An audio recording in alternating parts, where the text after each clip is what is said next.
It's Thursday. Yeah, it is. I know I said that yesterday about Wednesday, didn't I? But it is Thursday, and it's July the 12th, and it's 5 o'clock in the morning here in Colorado. Been an interesting morning already. Like, that's not a terribly big surprise. But I need to turn the light on because it's still kind of dark. Still kind of dark. Yeah, it is. And as I put this reading into prayer, it was literally, which deck will I use today? I was delightfully surprised, to be honest with you, because I was directed to use this one. Healing with the Angels, created by Doreen Virtue and of course published by Hay House. I have to share something with you because yesterday afternoon was extraordinary. Extraordinary when I went to do readings for a cause. And I want to thank each and every one of you that joined me for helping the horse known as Rail, whose name I think is about to be changed to Will Power. An amazing story. Posted them yesterday on Readings for a Cause. And it's rare that I post a picture of a particular horse, but this one got to me. He was through the network of Soul Horse, purchased from the Kill Buyer's lot, and he is now on a private residence rehab, if you will, rescue. That one happens to be with a very dear friend of mine. You've heard me talk about her before. Her name is Stacy. Amazing woman with an understanding of horses like no one I've ever known before. And this boy's left front hoof is a complete disaster. If you go to House of Angel Card Readings on Facebook, you'll see what I mean. His picture's right there under yesterday's Readings for Cause. There is a vet that is coming. There is a master farrier that is coming. They all want x-rays of this hoof to see whether anything can be done or whether this horse can be saved. Right now, from the outside, there's a lot of damage done to that leg, the hoof in particular. And no one at this moment is sure if this horse can indeed have that repaired. So I wanted to help with Readings for a Cause, and the x-ray alone is over $200. So that's kind of why I did that. But during that reading, during that hour and a half, whatever length of time it was, a beautiful woman came to me that had questions about her father who had since passed. And I don't normally do mediumship readings during Readings for a Cause. It takes a different kind of energy. But I wanted this one to complete because approximately 4.5 hours before I went for Readings for a Cause, I had a gentleman, a soul, spirit, show up and was giving me very clear and concise images and said he had a message for his daughter. Now, when that happened, I had a reading already scheduled, so my logical brain said, oh, it's for them. Well, it wasn't. It turned out, and this is why I love the synchronicities and angel guidance with all of this, it turned out to be the woman that came and asked for a reading from her father while I was doing Readings for a Cause, and she had never followed my page before. It's like it just popped up in her newsfeed. When those things happen, they literally put me into a speechless state because the healing messages that came through from her dad were absolutely amazing and needed to be shared. She didn't know me from Adam. I didn't know her from Adam. But the messages were so right on that it's just like it in awe of the work that we do, the reason we're here to serve. And that's why I come to you every morning as well. Not for mediumship readings, but to serve. And I always ask that these readings are helpful to you, that they're an epiphany, that they're an aha moment, that they're empowering, that they're for the greater good, that it helps you with your higher self. It may not be all of the cards, maybe just a word, it might be an imagery, something that sparks the soul. And that's what I want with each and every day that I do this. And that's, I think, why I brought out the healing deck, because We all need to be healed like that beautiful lady was, in one way or another, whether it's physically, mentally, spiritually, soulfully. And so when I put this into prayer, I said, Lord, please let those who watch and resonate with it find the answers that they seek. And so let's go take a look at what God and His Son, Holy Spirit, our amazing angels, our guides, and our loved ones have to say on this terrific, tantalizing Thursday. It appears to be a 6-card read, which is unusual for an oracle deck, but let's do it anyway. First card, well, there you go. This has been coming up a lot in different ways. I'm kind of intrigued with this. First card is Soulmate. I love this image because it's just so cute. Soulmate doesn't have to be a significant other in your life. It doesn't have to be a husband or a wife.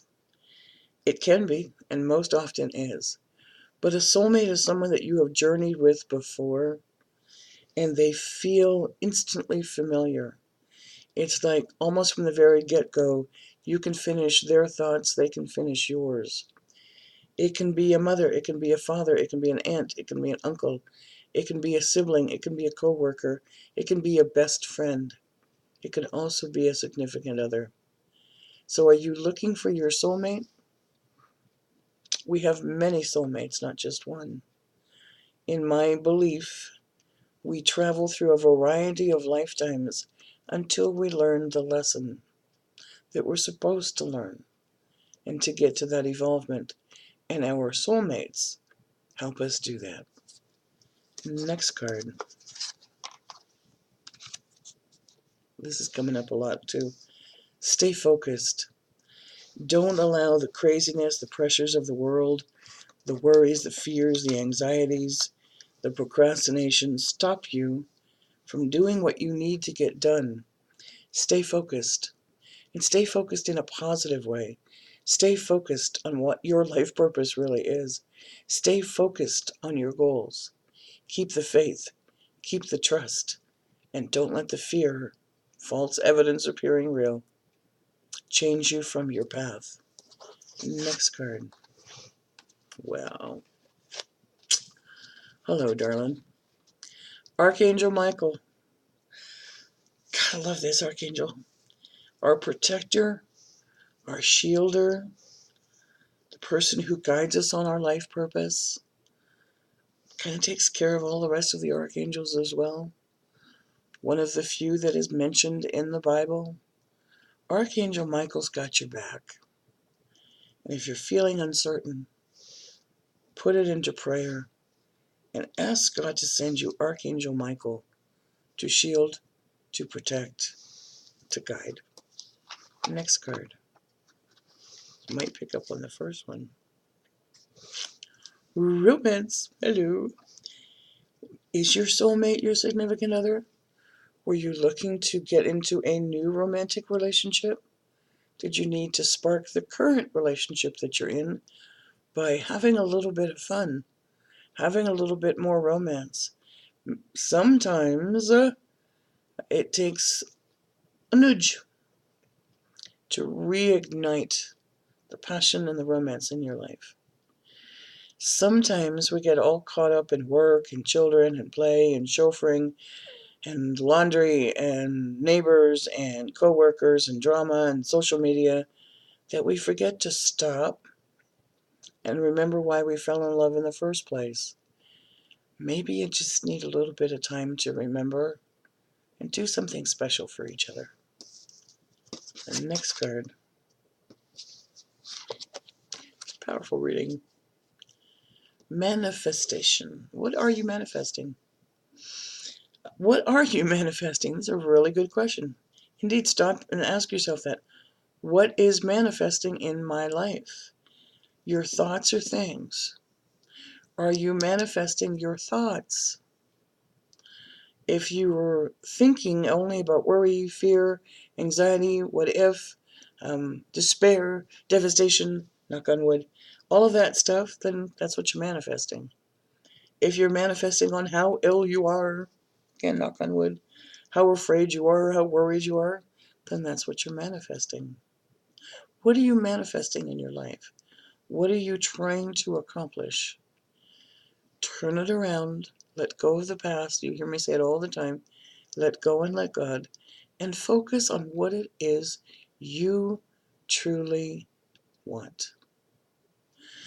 Something came to me the other day, and I mean this with love and respect. There are a lot of people on Facebook and other social media forums that only talk about the negative aspects of their life. They talk about their illness. They talk about their hard work. They talk about their children in a negative way. They talk about their relationships in a negative way. They talk about how tired they are, how frustrated they are, how angry they are. Take a deep breath, and guess what? That's what they're manifesting. Because then everyone else jumps on board and reaffirms the fact that you're sick, that you're tired, that you're frustrated, that your kids are no good, that your spouse is no good, that the world sucks. All of that keeps compounding. So my question to you this morning, it's a powerful question, is what are you manifesting? Maybe time to stop and think about that one. Last card. Well, it's funny that this one came up. I was just doing an electronic pull for myself, and this card came up for me in a different way, but I'm going to take it to heart because I said tomorrow I want to take a day off from doing readings, and I'm available on Saturday, but I am taking tomorrow off, and I am just going to enjoy the day. And maybe it's time for you to think about that as well. Retreat. Don't have to go somewhere fancy. If you can afford it, by all means, please do. But it's just a retreat. It's kind of take some time for you. Go to a park. Go sit under some trees. Go into meditation. Listen to some beautiful, quiet music. Retreat from the chaos. Put the cell phone down. Put the computer down. Go outside, take your dog for a walk if you have one. If you have a horse, go spend some extra time with it. If you've got kids, go play with them. Not in disciplined ways, just go play with them, whether it's today, this afternoon, this evening, tomorrow, or over the weekend. Take some time to stop the world for a moment. It's not like you're going to stop the world and get off, but just take some time to breathe. Sit on the porch. If it's raining, listen to the rain. If the sun is shining, listen to the birds. Maybe you need to put on some nature music. I don't know. Find something that quiets the chaos of day-to-day living. As for me, I plan on doing that tomorrow. And today, we're going to be very busy. So it's the other reason I'm taking the day off tomorrow. I'll still be here to do YouTube. When I say day off, I mean like sitting in front of the computer for 8 to 10 to 12 hours a day like I normally do. I want to go for a walk. I want to go breathe some fresh air. I want to go smell the animals. I know it sounds weird, but it's one of my favorite things to do. What's your favorite thing to do? And can you manifest that this weekend? Stop and think about that too. I will close this reading. If you would like a personal reading from me, July is a fantastic month to do it. I am still celebrating, and thank you, each and every one of you, that lets my Facebook page grow and grow and grow on a weekly basis. Thank you so much. The reason I say July is a great month to book a reading with me, 2 of my most popular readings are on a crazy sale, and that's because I'm very grateful to each and every one of you. And I want to have a reading with you, and I want to make it so it's affordable for you, and that's why my half-hour reading, normally priced at $75, is on sale for $25. I know! My 1-hour reading that's normally priced at $125 is on sale for $45. We get to sit and chat for an hour. I've got 2 of those coming up here shortly. I want to do the same with you. Let's go through some angel cards. Let's find out what I can do to help you. I don't always use angel cards in readings. I allow intuition and spirit to speak first, and then we pull cards if there's something specific. Then we allow those to talk. Then we kind of just get together, and it's always uplifting, always caring, never negative. It's just a beautiful time to sit down for 30 minutes or 60 minutes and Let's listen to some really cool divination tools. Have a beautiful day, a successful day. Thank you, as always, for subscribing, for watching, for sharing, hearting, and liking. We will talk to you again tomorrow. Take care.